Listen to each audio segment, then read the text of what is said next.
أعوذ بالله من الشيطان اللعين الرجيم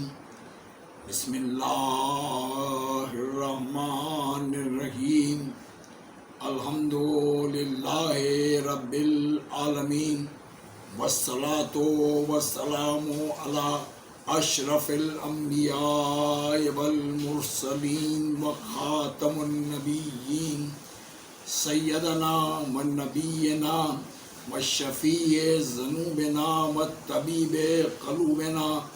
مولانا و مولد الثقلین جد الحسن والحسین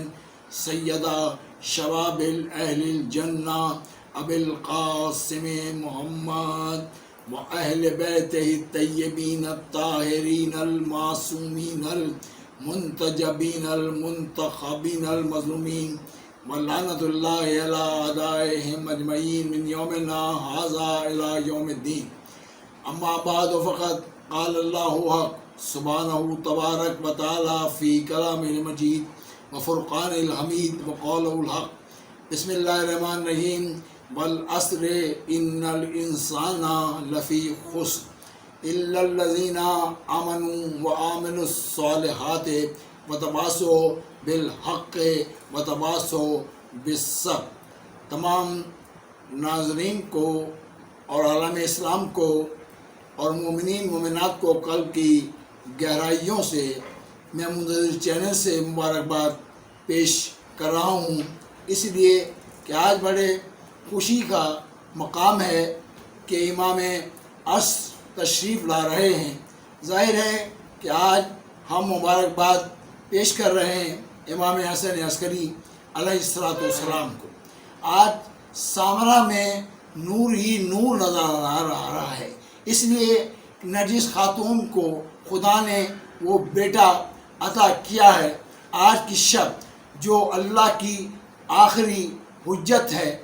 حجت بن کے امام زمانہ تشریف لا رہے ہیں۔ ظاہر ہے کہ امام زمانہ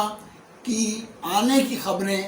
امام دے کر بھی گئے ہیں، مولا علی علیہ السلام بھی اور دیگر ہمارے امام جو ہیں امام جعفر صادق بھی، سب نے امامی خبر ہمیں دی ہے۔ اور قرآن نے کہا ہے کہ گھاٹے میں ہیں وہ لوگ جو وقت کے امام کی معرفت کو حاصل نہیں کر رہے، اور رسول اللہ نے بھی ارشاد فرمایا ہے کہ جو مر گیا اور اپنے وقت کے امام کی معرفت کے بغیر مر گیا ماتا جہلیہ، وہ کفر کی موت مر جاتا ہے۔ تو اب یہاں سے اندازہ لگائیے کہ ہم بڑے کتنے خوش نصیب ہیں کہ اپنے پاکیزہ امام کی ہم ولادت کے موقع پر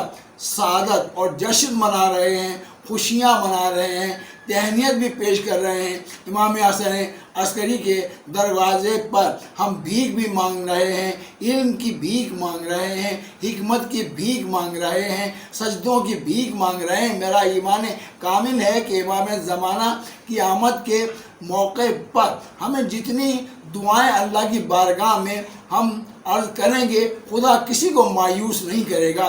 آج دعاؤں کی رات ہے، آج شب داری کی رات ہے، صرف اللہ کی بارگاہ میں سجدے کرنے کی رات ہے، پٹاخے بجانے کی رات نہیں ہے، پھول جھڑیاں چلانے کی رات نہیں ہے۔ میں اتنی ہی گزارش کروں گا کہ آج امام تشریف لا رہے ہیں، لہذا آج کی شب جو ہے دعائے ندبہ کا سہارا لیا جائے، دعائے کمیل کا سہارا لیا جائے، سورہ یاسین کا سہارا لیا جائے۔ اس لیے یہ دعائیں ہی ہماری جب مستجاب ہوں گی تو امام ہماری ساری دعاؤں کو اپنی بارگاہ میں قبول بھی کریں گے۔ ظاہر ہے کہ امام زمانہ کی خبر جو ہے وہ آ چکی ہے، یہ عصر کے امام ہیں، تو ظاہر ہے کہ آج سامرا کے اندر جو ہے وہ لاکھوں کا ہجوم ہے جو امام کا جو ہے یوم بھی منا رہا ہے آپ کی ولادت باسعادت کے موقع پر۔ ظاہر ہے کہ جب یہ خبر جو ہے وہ حکیمہ خاتون نے جو امام حسن عسکری کی ہمشیرہ ہیں نرجس خاتون سے کہی آ کے کہ مہمان آنے والا ہے، تو انہوں نے ایک جملہ کہا کہ میرے تو کوئی آثار ایسے نہیں ہیں۔ تو اب یہاں سے پتہ چل رہا ہے کہ جناب مولا امام زمانہ تشریف لا رہے ہیں، ماں حجرے میں گئی ہیں، اس کے بعد ولادت باسعادت ہوئی ہے۔ اب لوگ یہ کہیں گے کہ صاحب کوئی عمل کے آثار نہیں، تو میں یہ کہوں گا جائیے جا کر جناب موسیٰ علیہ السلام جو نبی بن کر آئے ان کے بھی آثار موجود نہیں تھے، کوئی حمل موجود نہیں تھا، لیکن اللہ جس کو اپنا نمائندہ بنا کر بھیجتا ہے تو دنیا کی اور امتوں کی ولادت اور ہوتی ہے، جو اللہ کا ہادی بن کر آتا ہے، اللہ کی جانب سے خلیفہ بن کر آتا ہے، اللہ کی جانب سے مقرب اور محترم امام بن کر آتا ہے۔ اللہ رب العزت جو ہے وہ بتا رہا ہے دنیا والوں کو کہ امام آنے والے اور ہوتے ہیں اور بنائے جانے والے امام اور ہوتے ہیں، لہذا امام زمانہ جو ہیں وہ امام بن کر تشریف لا رہے ہیں اور دنیا والوں کو یہ پیغام بھی دے رہے ہیں کہ اللہ کی آخری حجت کو اس کے بعد کوئی امام نہیں آئے گا، یہ اللہ کی آخری حجت ہے۔ تو اب یہ شک کرنا کہ کیسے آئیں گے، امام ہیں تو کہاں ہیں؟ ظاہر ہے کہ امام زمانہ جو ہیں دنیا میں تشریف لائے 70 برس تک سورہ جناب امام زمانہ جو ہیں وہ سورہ میں تشریف رہے، آپ غیبت صغریٰ میں رہے، اور اس کے بعد پھر 70 برس کے بعد آپ غیبت کبریٰ میں تشریف لے گئے۔ تو اب اسے شک نہیں کرنا چاہیے، اس لیے کہ لے جانے والا اللہ ہے، غیبت میں لے جانے والا مالک کائنات ہے، اس کے سارے اختیارات ہیں۔ اب بتائیے عیسیٰ بھی غائب ہیں، حضرت خضر بھی غائب ہیں، تو اگر شک کرنا ہے تو ان میں بھی کیجئے کہ حضرت عیسیٰ آ نہیں سکتے جب تک کہ حجت خدا تشریف نہ لے کر آ جائیں، تو انتظار تو جناب عیسیٰ بھی کر رہے ہیں، جناب خضر بھی کر رہے ہیں۔ اصحاب کہف جو ہیں بھئی یہ نبی تو نہیں ہیں نہ امام ہیں، لیکن اصحاب کہف پر ایمان تو ہے نا کہ وہ غائب ہیں، غار میں ہیں، سب کو معلوم ہے، پوری مسلم امت جانتی ہے کہ اصحاب کہف جو ہے وہ نہ رسول ہیں نہ نبی ہیں۔ تو بھائی یہ تو آمنہ کا چاند کا آخری وارث آ رہا ہے، تو علی کا آخری بیٹا حجت خدا بن کر آ رہا ہے، تو عسکری کا چاند آ رہا ہے، عسکری کے باغ میں مقدس ترین پھول کھلنے والا ہے، اور اس کی وجہ سے دنیا والوں کی مصیبتیں بھی دور ہو جائیں گی، پریشانیاں بھی دور ہو جائیں گی۔ آج خوشی کا بہت بڑا لمحہ ہے کہ آج امام حسن عسکری کے باغ میں بہترین امام جو ہے وہ تشریف لا رہا ہے، جو حجت خدا بن کر آ رہا ہے۔ لہذا میں مسلمان بھائیوں سے یہی اپیل کروں گا کہ سارے مسلمان جو ہیں وہ آج کی رات جو ہے وہ دعاؤں میں بسر کریں، اس لیے یہ خرافات اور جھوٹ سے پرہیز کریں، اس لیے کہ اللہ جھوٹ کو پسند نہیں کرتا، اللہ تقوی کو پسند کرتا ہے۔ اللہ جو ہے وہ عبادت گزاروں کے ساتھ ہے۔ ہمارے اماموں کا شعار جو ہے وہ عبادت رہا ہے۔ پہلے امام مولا کائنات ہیں جو اللہ کے گھر آئے ہیں، آخری امام بھی اپنے گھر سامرا میں نہیں آئے گا بلکہ اللہ کے گھر میں آئے گا، اور 313 ہوں گے امام کے ساتھ جو لبیک کہنے والے ہوں گے۔ تو ظاہر ہے کتنے مقدس ہوں گے جو امام کی لبیک کہتے ہوئے امام